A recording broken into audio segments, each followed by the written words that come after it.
voltando então agora com os nossos entrevistados. Eu começo pelo diácono que foi designado para Santa Helena, o Dietri. Como é que foi a tua chamada para vir para Santa Helena? Foi designação do bispo? Como é que acontece essas transferências? É sempre o bispo que ordena aí? Sim, sempre o bispo, né? Nós obedecemos ao bispo. Na verdade, alguns anos atrás, foi o nosso reitor do seminário que propôs para o bispo, onde a gente vai fazer o estágio, chamado estágio paroquial, pastoral, no seminário. Então, eu só vinha em Santa Helena nos finais de semana, enquanto eu estudava em Cascavel. E daí veio para cá, agora faz tempo que está mais direto aqui. Daí Isso aí, ficou desde nesse... dezembro, que foi minha ordenação diaconal, dia 8 de dezembro, eu fui designado para continuar aqui em Santa Helena, inclusive também pensando nos preparativos da primeira missa. E aonde o Gabriel fez essa preparação? Em qual paróquia? Minha preparação dos últimos 2 anos de seminário foi na paróquia Medianeira mesmo, de Todas as Graças, e agora, atualmente, eu fui designado para trabalhar pastoralmente na Catedral Nossa Senhora de Guadalupe, em Foz do Iguaçu. O bispo me transferiu para lá no final de janeiro. No final de janeiro foi transferido para lá. Sim. E lá em Medianeira, qual que era o padre lá, ou os padres? O pároco lá é o padre Leandro Blasius, né, o Batata, conhecido, o vigário, o padre Edivaldo e o padre Moacir. O padre Edivaldo e o padre Moacir já passaram por Santa Helena, eu acho, né? O padre Edivaldo, com certeza, O né? padre Edivaldo, sim. O Moacir, eu tenho fraca memória. Eu acho que não. Né? Se ele passou ou não aqui em Santa Helena. Tá certo. E o Tiago? Eu estou atualmente, resido no Seminário Menor, Nossa Senhora Medianeira, na cidade de Medianeira, e auxilio lá como assistente de formação. Continuando com você agora. Posso falar você, né? Por enquanto. Sim, Depois sim. da semana que vem, daí o reverendo, né? A partir da segunda-feira aí. Porque a ordenação é nesse sábado, domingo a primeira missa, e na sequência daí, pronto. Daí eu quero saber para onde você vai também. Mas antes de tudo, primeiramente, como é que surgiu aquele chamado, né? Para eu vou ser padre? Como é que foi isso? Então, meu chamado vocacional, ele nasce por pura consequência da vivência da fé na minha casa, na minha família. Então, minha família sempre foi muito participante na comunidade, nas várias pastorais, movimentos, né?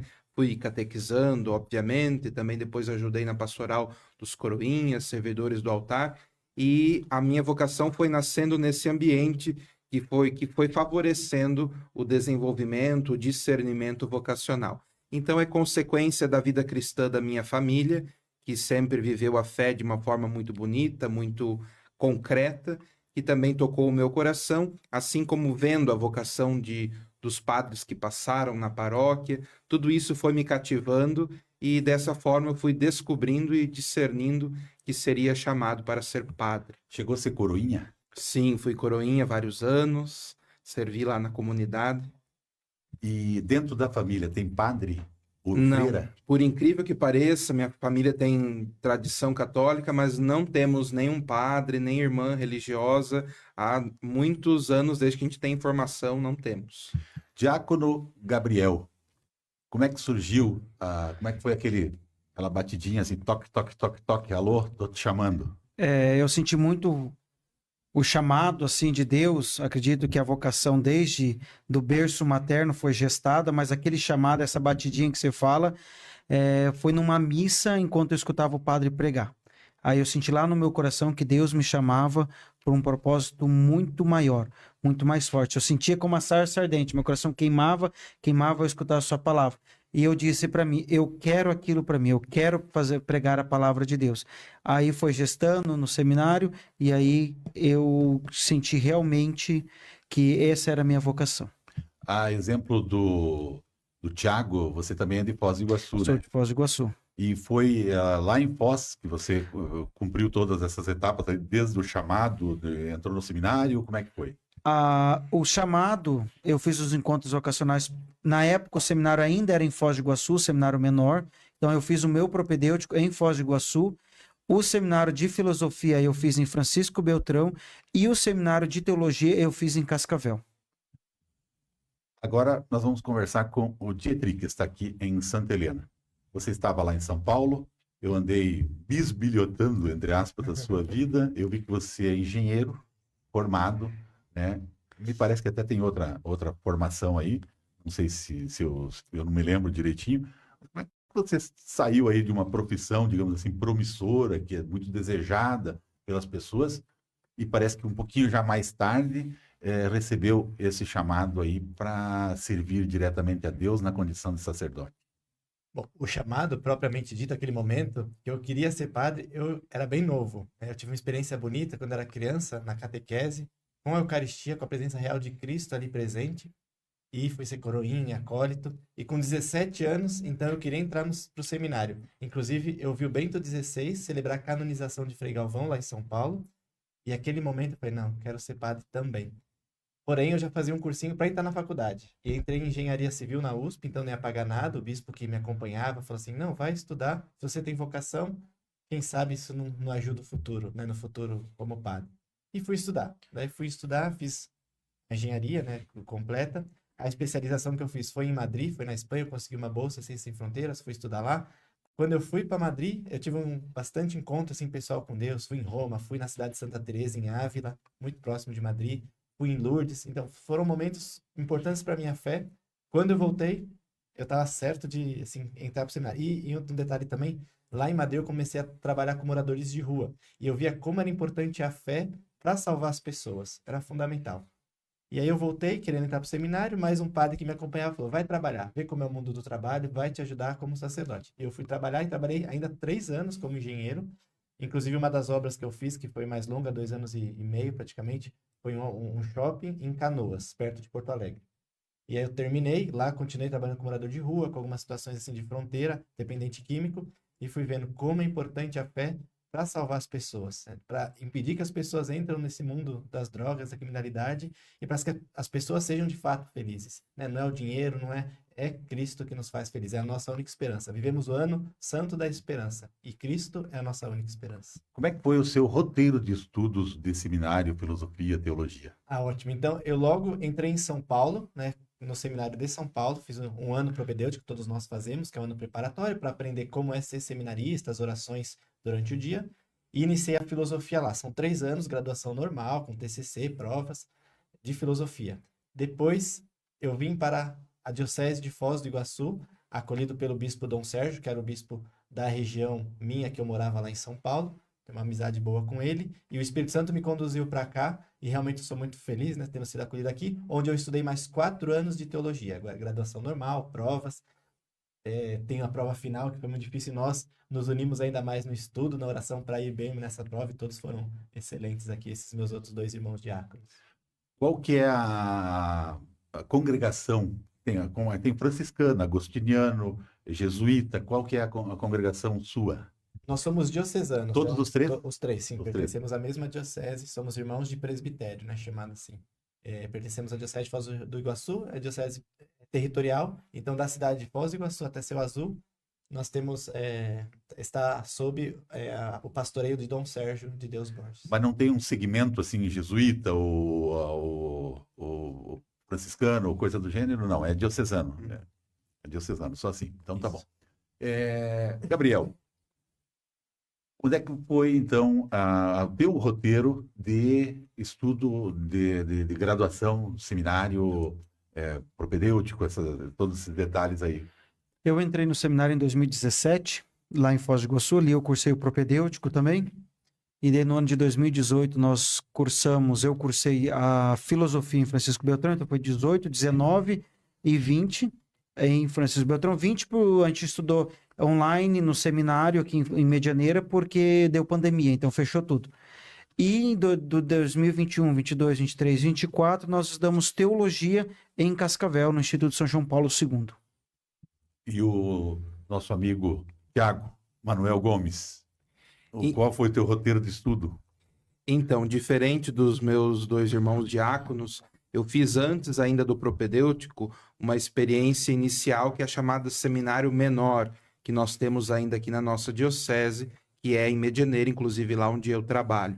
O Seminário Menor, ele acompanha os 3 anos do ensino médio, né? Então, o jovem que opta pelo sacerdócio, pelo discernimento da sua vocação, ele pode entrar já no primeiro ano do ensino médio, a partir aí por volta de 14 anos.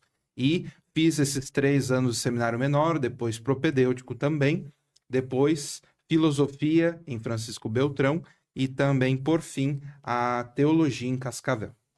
Eu notei que vocês estão aí vestidos assim com um traje tipo de padre mesmo, né? E hoje em dia os padres são tudo muito seculares, né? Estão trajados quase. Isso aí é por causa da época que está agora, do pré-diácono, já quase chegando a hora do momento da ordenação, e depois volta para calça e camisa normal. Como é que funciona isso? Bom, na verdade é uma opção que nós fazemos, né, de nos identificarmos como consagrados. Na verdade, a igreja recomenda, né, que os sacerdotes, já diáconos, né, estejam sempre identificados. Pareçam padres. Sim, né, pode ser o uso da batina ou do clésima, que nós chamamos, né, o colarinho que os padres usam, né, e por opção nós optamos por andar sempre identificados também, conforme aquilo que nós vamos assumir, de modo especial nesse sábado com a ordenação. Tá certo. Dietri, terminada aí a ordenação desse sábado, né? Amanhã tem, no domingo, primeira missa às 9h30 da manhã, né? Muita gente aí participando de um almoço também depois. Por que você escolheu, ou onde você está como diácono, por ordem do bispo, você continua depois como padre aqui e escolheu a Santa Helena para rezar a primeira missa? Acho que Deus que escolheu Santa Helena para mim, e eu com muita alegria aceitei. Bom, são vários fatores, mas o principal é que, de fato, eu fui muito bem acolhido na cidade. Foi onde eu fiz um trabalho pastoral, né, com todas as pessoas, muito bonito. E não tinha como não escolher aqui. E também, assim, eu fiz um trabalho bonito na paróquia do Tiago, São Pedro, 2 anos antes de vir para cá em Santa Helena. Então é a paróquia que me acolheu aqui na Diocese de Foz do Iguaçu. Mas também o Tiago já vai fazer a sua primeira missa lá. E aí, todo esse fator, eu optei por fazer aqui em Santa Helena. E estou muito contente mesmo com a opção. O pessoal, assim, tá bem empolgado, me ajudando bastante, rezando muito. Então vai ser, de fato, um momento muito bonito. E depois da ordenação, permanece em Santa Helena? Olha, eu obedeço ao bispo. Ele não disse nada, né? Se ele tivesse dito, também não ia poder dizer. Eu acredito que sim, e quero que sim, mas eu obedeço ao bispo. Se ele me falar no dia 17 que eu vou para outro lugar, pego minhas coisinhas, dou um abraço pessoal e vou. Mas eu quero ficar. Você gostou de Santa Helena, né? Muito. Tá certo. Já foi pescar aqui em Santa Helena? Não fui pescar aqui ainda. Não foi pescar? Não fui. Nem almas? Almas, né? Pescador de almas, né? Tá certo. O Gabriel, onde é a primeira missa e a perspectiva de ficar, como ele disse que o bispo vai designar, mas geralmente num tempo curto vai permanecer onde está, provavelmente, né? Como é que é? Por que foi a escolha do local para a primeira missa? A minha primeira missa é na Catedral Nossa Senhora de Guadalupe, que foi a paróquia onde eu cresci, sim, espiritualmente, desde... A catedral eu já estou há 19 anos frequentando. Quando eu vim do Paraguai para cá, foi no território da catedral que eu morei, ali cresceu a minha vocação, minha vida de oração. Então, ali que desenvolveu, foi ela que me acompanhou ao longo de todo o trajeto formativo, ali que eu era acolhido nos finais de semana, nas férias, quando eu estava. Então, é a paróquia que me acolheu e é a paróquia onde eu vou ser ordenado e onde eu quero celebrar a minha primeira missa na catedral. Você falou de Paraguai, você nasceu no Paraguai? Eu nasci no Brasil, com o tempo meus pais, depois que eu nasci no Brasil, meus pais foram residir no Paraguai. Já residiam, eu só nasci no Brasil e fui morar no Paraguai. Então, ó, o espanhol tranquilo. O espanhol é tranquilo. Mas para quem mora na fronteira. E o Dietri também, que morou lá, conseguiu aprimorar o espanhol? Sim, sim, eu tinha que fazer prova em espanhol. E inglês, você também arranha? Inglês, quando eu fui para Espanha, eu perdi um pouquinho do inglês, mas eu entendo razoável. E o Gabriel? o inglês, bem mais ou menos.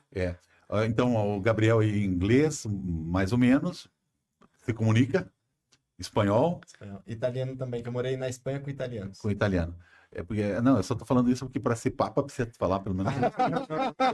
Não sei nenhuma, então. Tiago Manuel, onde será a sua primeira missa e a expectativa de exercer o começo do seu trabalho como padre ordenado? Bom, então minha primeira missa será na paróquia de origem, de onde eu vim, que é lá do bairro de Três Lagoas, a cidade de Foz do Iguaçu. Três Lagoas é o bairro ali na entrada de Foz do Iguaçu. À esquerda, né? Isso. E ali é a paróquia São Pedro, onde eu fui batizado, crismado, recebi a primeira comunhão e agora celebrarei minha primeira missa neste domingo às 9h30. 9h30. Ah, só recordando então o horário. Então, o do Dietri também é 9h30, né? Isso, exato. E do Às 9 horas. Gabriel, 9 horas. 9 horas 9 horas da manhã na catedral. na catedral. Isso. Então, para fechar a nossa conversa agora, eu citei no começo, né? Eu citei no começo o momento que a Igreja Católica vive, né? Um momento de profunda emoção, comoção, e justamente Deus quis que fosse neste momento onde as pessoas estão com a fé avivada, vamos dizer assim, vocês estão aí sendo exemplo para outras crianças, porque faltam muitas vocações. Tem muito lugar sem padre nesse mundo afora, sem diáconos, sem religiosos, afinal de contas, e precisa ser despertada a vocação. E quando tem um evento dessa natureza, mesmo que, lamentavelmente, fisicamente o Papa faleceu, a gente sabe aonde ele está, né, pela sua vida, pela sua dedicação, tem um outro Papa, o povo gostou muito desse Papa, a gente nota, e vocês vão estar agora começando a ser padre num novo momento da igreja. Eu quero saber de cada um de vocês o que significa este momento coincidindo com a ordenação de cada um. Primeiro, Dietri. E eu até brinquei, né, que vai ser a primeira vez que o Papa Leão XIV vai se celebrar oficialmente na Basílica de São Pedro. E aí quem não pudesse ir para Roma, viesse aqui em Santa Helena, né, onde for, a primeira missa. E assim, é um momento bonito. Evidentemente, eu fiquei triste com o falecimento do Papa Francisco. A nossa preocupação era se a gente ia ter Papa quando fosse ordenado. E assim, certamente a disponibilidade de serviço, de obediência, que nós sabemos que através da obediência à vontade de Deus, ela se transmite através da obediência ao Papa, ao nosso bispo Dom Sérgio, né, aos nossos superiores, para de fato poder evangelizar ainda mais o nosso mundo. Tenho certeza que o leão vai rugir e a gente vai. A vitória do bem certamente já foi feita na cruz e a gente vai anunciar o evangelho a todas as pessoas. Gabriel. O falecimento de todo o Papa é triste e comovente para a igreja, porque é o falecimento do seu líder supremo, né? Daquele que senta e é representante de Pedro, né? Sucessor de Pedro. Mas foi muito oportuna a eleição do novo Papa na semana a qual nós vivíamos. Nós vivíamos a semana que se preparava para o Domingo do Bom Pastor. O Papa morreu naquela semana onde nós vimos o Evangelho: Pedro, tu me amas, Pedro, tu me amas, apacenta as minhas ovelhas. O Papa é o pastor da igreja, pastor das ovelhas da igreja de Cristo. Então foi muito oportuno, fiquei muito feliz com a eleição do Papa Leão XIV. Se fosse outro Papa também ficaria muito feliz, porque é o Papa, é o sucessor de Pedro, é aquele que vai governar a igreja, que não vai nos conduzir para Cristo. Diácono Tiago Manuel Gomes. E dizer deste momento aí, junto com todas essas histórias paralelas que acontecem neste momento da Igreja Católica no mundo? E eu acho justamente que ser ordenado nesse tempo é uma verdadeira graça. É uma oportunidade assim sem tamanho, que nós estamos ainda aprendendo a lidar com esse momento tão importante. E eu acho que é também para toda a igreja um momento de renovação, de recapitulação, né? E também, sobretudo, a nossa ordenação, a eleição do novo Papa, acredito que seja um grande momento de animação vocacional também, para nós, para a nossa igreja particular, mas para toda a igreja universal. Que os jovens, as pessoas vejam na TV, no rádio, em todos os meios de comunicação, que a igreja está viva, que é bonito consagrar-se a Deus, que existem jovens, o Papa também é uma pessoa razoavelmente jovem também, que existem pessoas que dão a sua vida pela causa de Cristo hoje, no século XXI. Então acredito que seja também um momento propício de animação vocacional, visto que eu também trabalho com esse aspecto aqui na nossa diocese. Tá certo. Domingo eu estava na missa e o diácono Dietri estava concelebrando lá, né, junto com o padre. Qual é que é o padre mesmo? O nome do outro padre? Foi o Padre Edivaldo. Não, domingo. Domingo foi Aquele fala grosso lá. Padre Marco. Padre Marco, cantor, né? Ele canta todo o sermão, ele canta uma música, só que ninguém sabe a letra, porque ele sabe umas músicas muito antigas, né? Verdade. Mas lá você disse que bênção de padre novo pega, né? Isso é verdade. Tipo, obrigando as pessoas a ir pedir uma bênção na primeira missa. Mas é justamente isso. Nós vamos ser ungidos, né, com a unção do crisma nas mãos. E quem participa das primícias dos padres novos recebe indulgência plenária. De fato, é um momento assim, por dizer a bênção tá fresca. O óleo tem cheiro de óleo do crisma na mão. Então, quem vier realmente na missa vai receber indulgência plenária. Estando com a confissão, a comunhão em dia, é um momento muito forte para a igreja. Não só para nós, mas para toda a igreja. Por isso que a igreja concede uma chuva de graças para quem participar, quem acompanhar, quem rezar pelas vocações, pelos padres novos. Um diácono, eles ainda são diáconos, né? Neste sábado, a ordenação, a primeira missa amanhã. Um diácono faz praticamente tudo que um padre faz. Só não consagra e não ouve confissões, né? É isso? Tem mais alguma diferença aí? Unção dos enfermos também nós não A unção fazemos dos enfermos isso. também não. Mas já batizei, casei e enterrei bastante. Bênção, vocês podem dar? Sim, damos bastante bênção também Então, em vou casa. pedir aí para todos os nossos internautas, para nós fecharmos aqui, sem despedidas, né? Simplesmente uma bênção por parte dos três, aí, conforme vocês queiram organizar, né? Para todos os nossos internautas, que são muitos, são milhares, né? Através das mídias sociais, através dos sites em que é reproduzida esta live aqui de todos os sábados e se espelha em várias plataformas, como se diz. Fiquem à vontade. Colocando sobre a proteção do Altíssimo todos os nossos ouvintes, daqueles que pedem as nossas orações, o Senhor esteja convosco. Ele está no meio de nós. Deus de bondade, dignai-vos abençoar estes vossos filhos que nos escutam e nos assistem, para que possam alcançar as vossas bênçãos e as graças que pedem. Em nome do Pai, do Filho e do Espírito Santo. Amém. Amém.